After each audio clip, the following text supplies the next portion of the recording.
शेतकरी मित्रांनो नमस्कार. ही प्लॉट बघतोय आपण, हे खोडव्याचा प्लॉट आहे.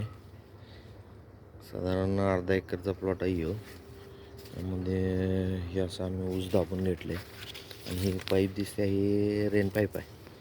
रेन पाईपनं उन्हाळ्यात त्याचं पाण्याचं व्यवस्थापन केलं होतं. परत प्लस याला एक सरी रेन पाईप आहे. रेन पाईप 4 फूट इकडं आणि 4 फूट तिकडं असं कारंजा उडवते.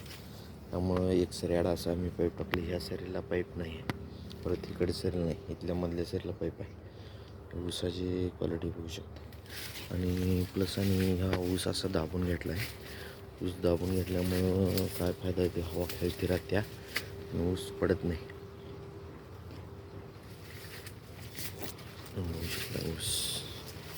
आणि फायदा म्हणजे असं कोंबड्या येतात ऊसाला. ऊस दाबल्यामुळे हे इथं बघू शकता.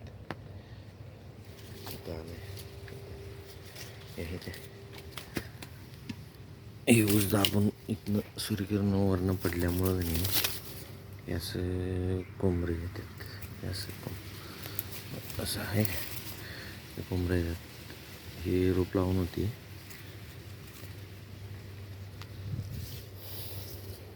बघू शकता हे असं ऊस येते. आता इथं हळूहळू इथं पण यायला होतं कोंबडी.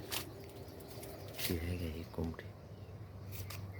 आणि कोंबडी ऊस कारखान्याला जोपर्यंत म्हणजे अजून एक 4-5 महिन्यात म्हणजे की नाही कोंबडीचा ऊस एवढा ऊस बनते आणि ह्याच्यापेक्षा 1.5 फूट जाडी निघते. त्यामुळे 5-6 सरी आड ऊस दाबून घेतलेला बरं.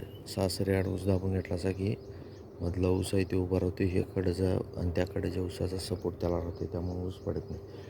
पडलं नसल्यामुळं ऊसाला सगळ्या सूर्यप्रकाश मिळते आणि पानाची रुंदी, जाडी, काळोखी योग्य मेंटेन राहते. पाला काढून घेणं महत्त्वाचं आहे यामध्ये. ह्याच्यातला अजून काय पाला काढलेला नाही.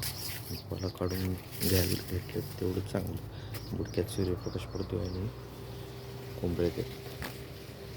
कोंबडीचं जे पीक आहे ते आपल्याला प्लस पॉईंट आहे. त्यामुळे वजन वाढते 10 ते 20% तर कमी.